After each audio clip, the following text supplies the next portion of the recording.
It's been a while, guys. Yeah.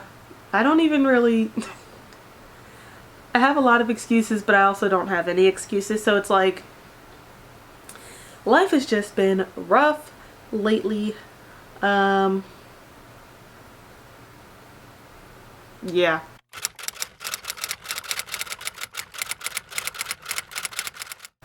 It's been rough. These last couple of months have been rough. I haven't recorded anything. I've barely been reading. I did film a July wrap up. I filmed it and I never edited it, and I'm probably not going to, and I'm probably not going to upload it either. So if you guys follow me on Instagram, I made like a whole like post about it. My buttons are not even. It's been rough these last few months. But it's okay. We're gonna try to stay positive over here. We're trying to stay positive, okay? So yeah. But I didn't put up a July wrap up, but I do have an August wrap up right now. So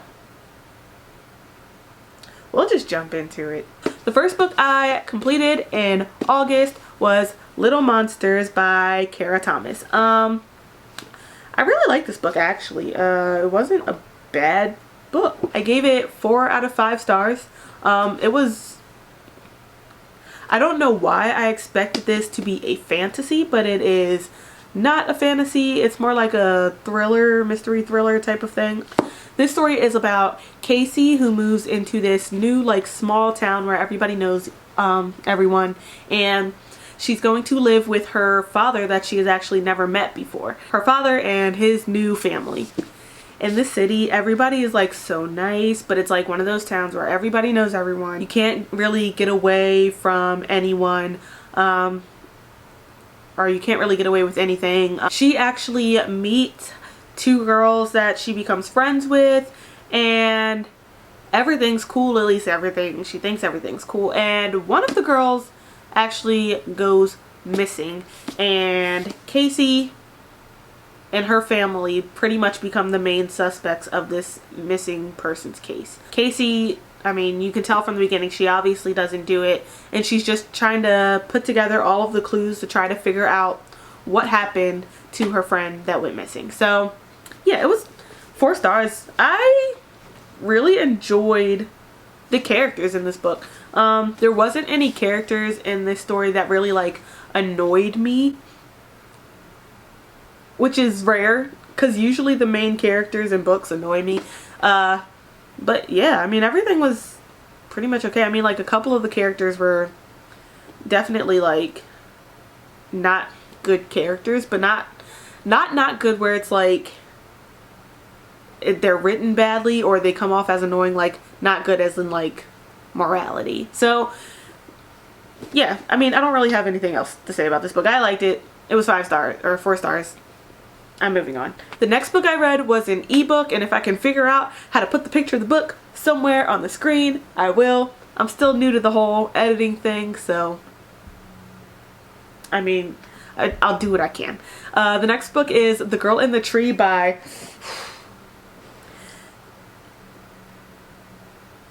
Jasmine and I'm. Give me 2 seconds while I look up how to say her name. And there's so many like different accents and all types of stuff in her name, and I have my laptop here and I'm trying to figure it out. I don't want to mispronounce it. Okay, I've looked it up and I can't figure out how to say her name. So right now I'm just gonna say Jasmine and figure it out. But The Girl in the Tree. This story is about a girl who is living in a tree right now. Her best friends went to a protest, and the protest was bombed and her best friends died, and she's also had to deal with the death of her grandparents or her grandmother, and just like her unhealthy like family lifestyle. And so she decides to take to the trees, and she is going to stay there forever, and that's where she's living, right? In the process of being in the trees, she meets this guy who works at the hotel that is next to this tree that she's living in. He is the only one who has seemed to spot her, and he brings her food, and they kind of form this relationship. And it's just kind of like, it's not really about her relationship with this guy. It's more so about her life leading up to that point. And I didn't know how to feel about it. I gave it 2.5 out of 5 stars. I didn't know if I should give it 3 stars or 2.5 stars, because like the way the story is written is like all out of orders. 1 second we're present time in the tree, the next second, you know, she's a little girl, then we're in the tree again, and then she's like a teenager, and then she's back into a little girl. Like the story kind of jumps around a lot, and I had a hard time following different parts of the story and try to keep up with what was going on. I feel like if the story was more put together, then maybe I would have liked it a little more. It would have been a little bit more linear and like chronological, and then I could have understood. But I mean, it wasn't bad. It wasn't bad. It was just, I don't know. I feel like I could have connected with the book a lot more if it was like written in a different way. I didn't like the way it was written and the way it was like set up, and I had a hard time following. Like I couldn't even tell you what the book was about half of the time, because I was like, is this about her being in this tree? Like what exactly? You don't even get to the reason why she's in the tree until like a little towards the end of the book. So you're just getting all these little like random stories, and you're like, okay, what do these stories have to do with her being in this tree, you know? So that was how I felt. Yeah, I still don't really know what to think about this story, because like I said, I think I would have liked it if it would have been in like a chronological order and I can follow it and understand better, but it wasn't. So yeah, that's all I have to say for that. The next book I read was Life of Pi by Jan Martel. I read this story my senior year of high school, and I remember really liking it. But you know how you are in high school, how you only like read parts of the book, if any of the book. So like I read parts of the book in high school. I didn't actually sit down and read this whole book. So I read the whole book, and I love it. I love this book. This story is about Pi Patel, whose family owns this farm, and you've got to be joking me. What? Every time I film a video, somebody calls me. Nobody ever calls me any other time. No one ever texts me. And every time I film a video, here we go. Phone calls, text messages, somebody's ringing the doorbell. Like just, anywho, where was I even at? I don't even remember where I was. Oh, right. So Pi Patel, his family owns this farm. Okay, so this book is kind of set up in 3 different parts, in my eyes at least. So the first part is about Pi and his family life in India, and he decides he wants to take part in 3 different religions, Hinduism, Islam, and Christianity, and he believes like little parts of each religion. So he's like, I'm all 3, you know, and his kind of struggle with identifying as all 3 religions, you know. So that's really the first part. The second part is his family, and they decide, because of some political stuff going on in India, that they are actually going to pack up the zoo and themselves and move to Canada.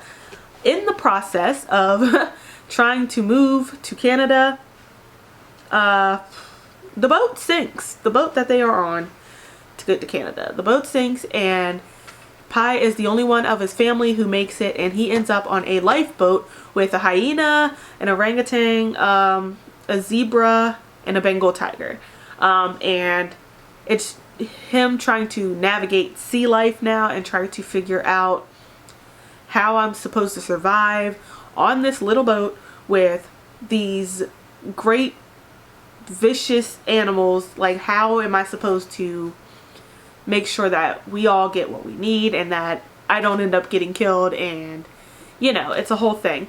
Eventually the animals end up pretty much killing themselves off, except for Pie and Richard Parker, which is the tiger. On the whole time they're on the sea, they were gone for like a year-ish, I believe. Yeah, he was on water for like a year. This whole time he was on sea, him and Richard Parker kind of figure out like this system on how to coexist with each other on this boat. You know, he's learning how to fish, he's learning how to do all this stuff. He's trying to mark his territory, or learning how to mark his territory, and he's trying to train Richard Parker in a way where they can both live on here on this boat without Pie being attacked by Richard Parker. So it's a whole thing. It's like a journey. And one thing I really liked about this part of the book was that throughout the whole book, you know, Pie never really strays from his religion, and he's just kind of, he's like, I believe that God will take care of me. I'm not religious at all. I'm agnostic. Well, I wouldn't say I'm not religious at all. There's parts of Christianity, I believe, and then there's stuff where I'm like, I don't know. I teeter the line of Christian and agnostic. I don't know. But it was really like cool to see how his faith was what was keeping him, you know, level-headed, and it was nice to see. The third part of this book is pretty much, so him and Richard Parker end up in Mexico when they finally, after like a year, get to land. They end up in Mexico, which is a ways away from Canada where he was supposed to be going. He finds out his family didn't make it, you know, and it's kind of like this process of interviewing him. And he's like, he's telling the guys who are interviewing him, he's like, yeah, I got on this lifeboat and I was with these animals. And they were like, well, we checked out the lifeboat. We don't see any traces of there being animals. And then it kind of makes you think, was there even really animals on the boat? Or did his mind kind of change the people on the boat to animals so that he can cope with everything that was going on? And it's kind of like an open ending like that. You never really find out if it was really people or animals on the boat with him, you know. So it was a cool story. I really liked it. I gave it 4 out of 5 stars. Life of Pi. The next book I read, which I don't know what I did with it. I don't know what I did with this book. So again, with The Girl in the Tree, if I can figure out how to do it, I'll put it right here somewhere. The next book I read was The Boneless Mercies by April Genevieve Tacholk. Yeah. I mean, I gave it 3 out of 5 stars. It was okay. I mean, I can't even really tell you what this book was even about. This book was about this group of girls who, they are called Mercies. They pretty much help people who are sick or, you know, just in pain or whatever, die and move on, you know, in a what's the word I'm looking for, in a respectable way, I guess. I don't know how to explain, but they pretty much like kill these people, but like respectfully, if that makes sense. Well, they decide that they don't want to do that anymore. They don't like killing people. They're tired of killing people. It's sad. Like, they just don't want to do it anymore. So they decide, okay, well, we are going to go travel. There's this legend of this beast going around this town, in this certain town, the Blue V Beast. And this beast is just like causing havoc. So yeah, this beast is like causing havoc in this town, and they were like, okay, well, we are going to go and slay this beast so we can get the reward from it, and then we can kind of live our lives how we want to live it. We don't have to kill anymore. We can start families and do whatever they want to do, right? The book, I don't know, I really couldn't follow. I gave it 3 stars because there were like a lot of parts of the book that I liked, but the plot was just a bit kind of, I don't know, like there was a lot of stuff in this book that I was just like, didn't really have to be there. You know, now that I'm sitting here thinking about it, I think I want to rate it lower. I gave it 3 stars, but now I think I want to do 2. I don't know.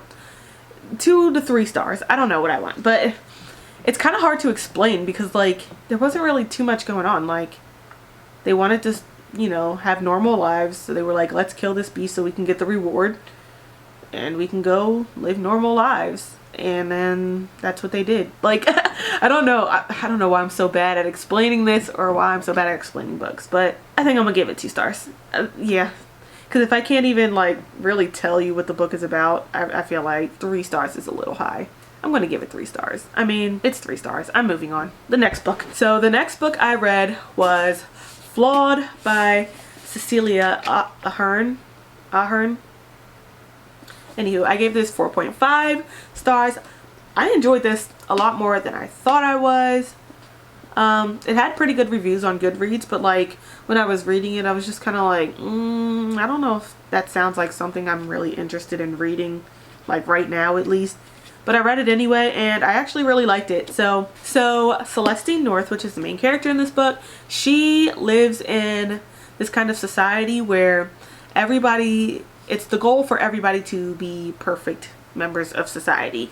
And there's, like, little things that you do that can deem you flawed, and flawed people are pretty much treated like garbage. There's all these rules that they have, like, you know, there can only be 2 flawed in a room at the time, and if there has to be, like, one person, like one normal unflawed person for every 2 flawed people in the room to kind of watch over it. And nobody really wants to touch them. They're not really allowed to talk to them, and there's a bunch of different reasons why someone becomes flawed. Some of these reasons are like, you're kind of like, what? That was enough to get you flawed, but whatever. So Celestine, she is the perfect, like, model child. She does everything right. She's good in school. Like, she's really respectful. People in the community really like her. And, you know, she tries to stay away from the flawed as much as possible. Her sister is a little rough around the edges, but not rough enough where I guess she would be deemed flawed. So one day, her sister, and her boyfriend, mind you, her boyfriend is actually the son of the guy who runs the flawed council. So he pretty much makes all the decisions on who gets to be flawed and who doesn't get to be flawed. So her sister, and her boyfriend are all on a bus, and there was this flawed guy who comes on the bus, right? So everybody kind of ignores him. He's like an older man, and he reminded Celestine of her grandfather. And so he's like coughing. You can tell he's like really sick, and he's having a hard time breathing. And she's looking around, and she's like, does anybody, like, see this? And like he needs help, right? Because she's such a good person. She just wants to help everyone. So she was like, well, this guy needs help. Well, it's illegal in this world to aid a flawed. So if anybody were to help this guy, they'll be arrested. So this guy's coughing. He's having a hard time breathing. He's like doubling over, can't catch his breath. And so she's like, I'm going to go help him. So she goes to help him, and this causes a whole thing. She has to go to flawed court. You know, her boyfriend's dad is like, you made me look bad. I really, you know, like you, yada, yada, yada. So when we get in court, here's what you have to say to get out of it, right? But the problem is, she's on this bus with a bunch of witnesses. So she can say whatever she wants, but there's like 20-something witnesses on this bus who all saw her aid this flaw, right? So something that can make you become a flawed person is if you lie. And so he's telling her to lie pretty much and say that this and this and this happened when it didn't happen. And she's like, I can't do that. Like, I have to tell the truth. And that caused a bunch of things. The judge, her boyfriend's dad, was hot. And when you are flawed, you get branded. So it's like you can get a branding on your tongue, a branding on your temple, a branding on your hand, and a branding on the bottom of your foot, and a branding on your chest. There's 5 places you can get branded when you become flawed. And that is to let everybody know that you are flawed and that they're not supposed to talk to you, pretty much. So he decides now that he's going to make an example out of her because she made him look oh so dumb. Okay, so he gives her all 5 brandings, which is the first time in history that anybody has ever gotten all 5 brandings. The most that anyone has ever gotten is 3 brandings. So she was like, okay, well, she wouldn't repent and admit to being wrong. So he was like, you know what? I'm going to give her the secret 6th branding. And nobody knew about this branding. And she was like, and everybody's like, wait a second now. Now that's illegal. I'm not really good at explaining this, but that's pretty much what happens in this book. And the next book I read was Perfect by Cecilia Ahern, which is the second book to Flawed. And I gave this also 4.5 stars. It's basically a continuation, and pretty much all the Flawed are coming together now because they're starting to realize that a lot of the people who are flawed had no reason really to be flawed. It was just being flawed for having, you know, basic human rights and caring about people. And yeah, it was like a whole uprising, and they got some laws changed, and yeah, pretty much that's what happened. I've been talking for forever. I had a full battery when I started this video. Now it's telling me that it's about to die. So how many books was that? 1, 2, 3, 4, 5, 6 books this month. Yeah, cool. I am going to try to start uploading more. It's going to be hard because I start my internship next week. So trying to work full-time and have a full-time interview that's like 16-hour days. I don't know when I'm going to be able to start, like really make time to record, but I'll work it out. I'll try. I'm trying to be more proactive. So yeah, I don't really have anything else to say. I'm just gonna end this video now. This is such a thrown together video, and I'm so sorry. The next video will be better, I promise. This video is just, I haven't uploaded anything in a long time, and I really want to, but I can't seem to get my life together right now. So yeah, I mean, I'll see you guys next time. I'll try to record next week. We'll see. I'll see you guys next time.